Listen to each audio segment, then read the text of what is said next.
Yes, in Galeshewe in Kimberley. We're live to him now. Keith, can you bring us up to speed on what's happening in Kimberley right now? Good afternoon again to you, Kirshni. Yes, we are in the midst of everything, and we've been going around Kimberley speaking to many people about the situation in the town or in the city at the moment. And we've been to Galeshewe, as you rightly said. We've seen shops being vandalized. We've seen the roads that are impassable at the moment. The police have got their hands full. It's very difficult for people to come in and out of Galeshewe. Kimberley has been, for the past 2 days, been in a complete standstill. The shops are still closed. We don't know what is going to happen tomorrow. As I said earlier on to you, there was a community meeting, but we are not sure what was transpired out of that meeting, whether the community is going on with their protest or they're going to stop it. But what we heard from the ground was that they were saying that they were going to open the roads for funerals and then maybe continue with their protest. But there's the church in Kimberley, or the Anglican church in Kimberley, is also very concerned about what is happening in the city at the moment. And with me I've got Bishop Oswald Swartz from the church, and actually they've been having a meeting or a synod about the very same things, and he can give us a little bit of input as to what they were discussing. Good afternoon to you, Bishop. Good afternoon. What is your view, or the church's view, or rather the church's view on what is happening in Kimberley at the moment? Well, thank you for the opportunity for us to have a voice in this, because people generally say the church is very quiet on matters that affect their very lives. We, as a church, have been very, very concerned about what is going on, and in our meeting we condemned very, very strongly the violence that's been going on, and but we recognize that, of course, this is all symptomatic of some deeper issues. We had agreed to approach the city fathers to say how we feel about it, and to say, can't you help us resolve this problem by withdrawing the people who seem to be at the heart of what's going on. I'm delighted to say that has happened, and I pray that the violence will now abate. But we also recognize that people have valid grievances. We looked at the impact of what poverty has on our people. We spoke about something that might seem minuscule as 1% increase in VAT, and what that has done to our people, and how the cost of living and prices go up and up and up, and putting pressure on people.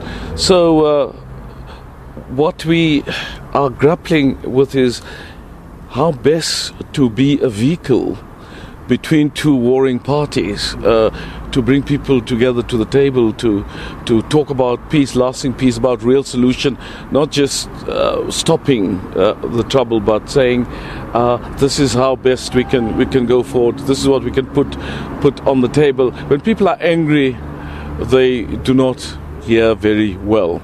And when people are threatened on the other side, they also retreat, and so we have a standoff. And what we hope is that, as a church community, as a faith community, and we hope to do this together with other faith communities, call upon our people who are in a position to make a difference. For instance, there are Anglican people in Parliament, the Anglican people in the corridors of power, the Anglican people who have the power to influence decisions. There are other people as well, and people of other faiths, and we would like to make a call on them to say, let us regain our integrity. Let us regain the moral high ground, and speak a prophetic word into a situation like this.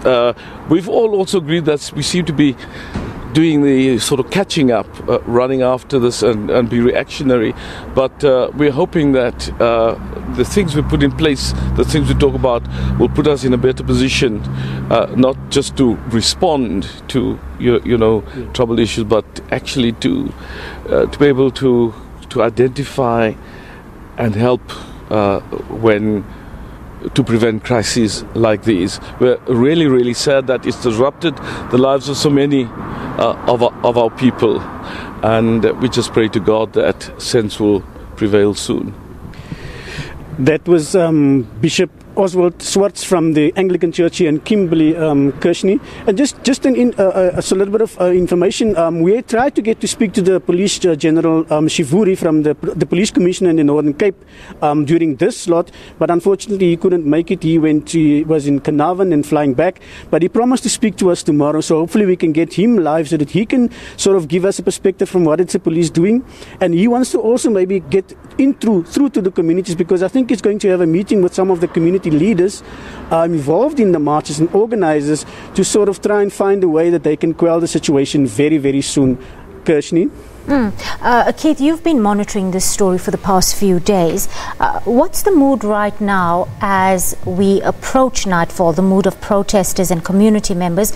And how far do you think this community will go to make sure that they're heard, taking into account now that the ANC has managed the CFO and the municipal manager of the Plaatje Municipality to take voluntary leave? Has that somehow managed to simmer tensions to some degree? Kirshni, that is very difficult to say, because as we were leaving Galeshewe earlier on, after our previous crossing, we could see people, small pockets of people still regrouping at the time, although the community leaders were asking them to sort of disperse and then try and clear up for tomorrow's funeral. That was a request that some community members made, that they would like to have their funerals going for tomorrow. But as you rightly say, it's becoming nightfall, and I don't know what shops they're going to loot and what are they going to do tonight, but there is still things to be done, and that's the fear. And I think that is the fear of the police and some of the community members in Galeshewe as well, because they're afraid that houses will then be targeted. Like I said to you earlier on, Galeshewe is impassable at the moment. It's very difficult to get in and out of that area. But some of the community members, I think, have had enough now because of the shops that are being closed. They cannot access anything, and they did not expect that yesterday's march would turn into what we have today. Kirshni? Keith Sayster, our senior reporter, garnering the church perspective for us on the community protests in Kimberley. Galeshewe Township still under lockdown, we're told. The CFO and the municipal manager of the Plaatje Municipality have taken voluntary leave, we understand. And we do know that a community meeting was held there earlier today. Still no feedback given by community leaders. Keith Sayster will keep us posted on developing details as this story unfolds for most of the weekend, I expect. Well, the DA says that harsh action must be taken on all executives of the embattled